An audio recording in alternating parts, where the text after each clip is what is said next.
Hi అండి. Welcome to my channel. నేను మీ Lakshmi. Summer వచ్చిందంటే చాలు పిల్లలు మారం చేస్తుంటారు కదా! అటువంటి వారి కోసం చాలా హెల్తీ, టేస్టీ అయిన కర్బూజా ఐస్ క్రీమ్ అయితే ఈరోజు నేను ప్రిపేర్ చేస్తున్నా. చాలా సింపుల్ అండి. ముందుగైతే మనం కాస్త జీడిపప్పు పలుకులు తీసుకుని వీటిని ఒక గంటన్నా నానబెట్టుకోవాలి. ఇవి నానబెట్టుకున్న తర్వాత మనం ఒక మీడియం సైజు కర్బూజా తీసుకుని దీన్ని ఇలాగ చక్కగా కట్ చేసుకుని దీనికి ఒక స్పూన్తో చక్కగా హోల్ పెట్టుకోవాలండి.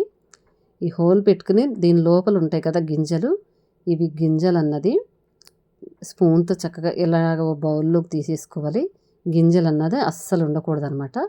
ఇలా ఇలా ఒక బౌల్లోకి మొత్తం ఈ గింజలను తీసి పక్కన పెట్టేసుకుని చక్కగా ఈ కర్బూజాను మొత్తం మనం ఇలా స్పూన్తో తీసేసుకుని ఒక బౌల్లోకి అయితే తీసేసుకుందాం. కొంచెం కూడా ఉండకుండా మొత్తం తీసేస్తున్నాను నేను. చాలా టేస్టీగా ఉంటుందండి. పిల్లలు కూడా చాలా ఇష్టంగా కూడా తింటారు. హెల్తీ కూడా ఇది. మనం బయట మార్కెట్లో అయితే ఏవేవి వేసి చేస్తుంటారో చూసారా, మొత్తం తీసేసాను. తీసేసి కర్బూజాని అయితే పక్కన పెట్టేసి మనం ఇప్పుడు పొయ్యి మీద పాలు పెట్టేసుకుందాం. నేను 3/4 లీటర్ పాలు తీసుకునండి. ఇవి వెన్న తీయని పాలు. మన ఈ ఐస్ క్రీమ్కి వెన్న తీయని పాలు అయితేనే చాలా టేస్టీగా ఉంటుంది.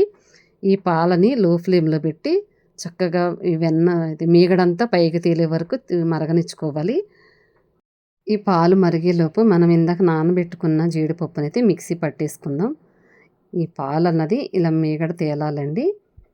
ఈ మీగడ తేలితేనే చాలా టేస్ట్ ఉంటుంది. ఇప్పుడైతే జీడిపప్పు మనం మిక్సీ పట్టేసుకుందాం. దీంట్లో చిటికెడు వాటర్ పోసి చక్కగా పేస్ట్ లాగా చేసేసుకోవాలి. ఈ జీడిపప్పు అన్నది మంచి పేస్ట్ లాగా రావాలన్నమాట.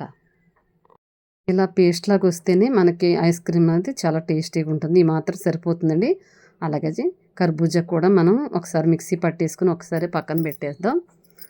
చూసారా, ఇలాగంటే సరిపోతుంది కర్బూజా. పాలు ఇంకా ఆల్మోస్ట్ దగ్గరకు వచ్చేసిందండి. ఇవి ఇలా మరుగుతూ ఉండంగానే మనం మిక్సీ పట్టుకున్న ఈ జీడిపప్పు పేస్ట్ని అయితే ఇందులో వేసేసుకుందాం. ఇలా వేసేసుకుని దీన్ని ఒక 5 మినిట్స్ కుక్ అవనిద్దామండి. ఇలా వేసిన తర్వాత ఒక 5 మినిట్స్ ఈ పాలు అన్నది కుక్ అయితే సరిపోతుంది. ఎక్కువసేపు కూడా అవసరం లేదు. మర్చిపోకుండా లో ఫ్లేమ్లోనే చేయండి. అలాగే ఈ లోపు మనం ఒక స్పూన్ కార్న్ఫ్లోర్ తీసుకుని ఒక హాఫ్ గ్లాసు పాలు చక్కగా కాచి చల్లార్చిన పాలు పోసి గడ్డలు లేకుండా చక్కగా నీట్గా కలిపేసుకుందాం. ఇది వేయడం వల్ల ఏంటంటే పాలు అన్నది చిక్కదనం అన్నది వస్తుందన్నమాట. ఐస్ క్రీమ్కి మనకి పాలు చిక్కదిగా పడితేనే బాగుంటుంది. ఇదిగోండి ఆల్మోస్ట్ దగ్గరగా అయిపోయింది.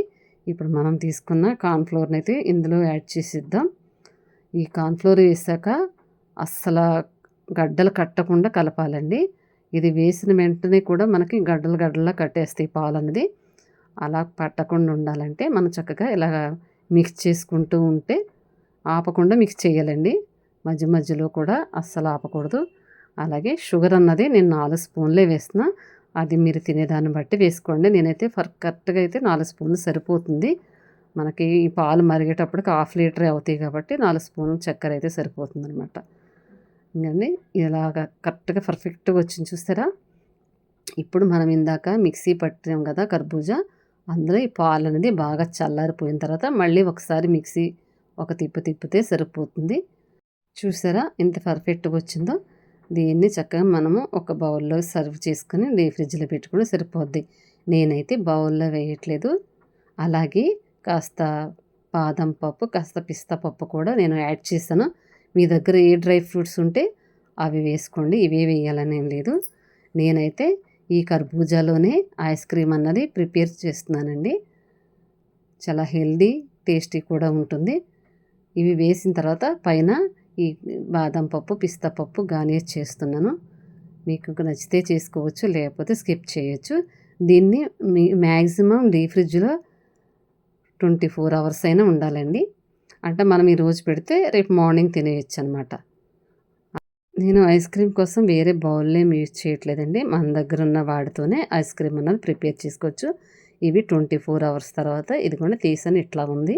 దీన్ని కొంచెం కూలింగ్ తగ్గాక మనం చక్కగా సర్వ్ చేసుకు తింటే చాలా టేస్టీగా, హెల్తీగా ఉంటుంది. పిల్లలు కూడా ఎంతో ఇష్టంగా తింటారు.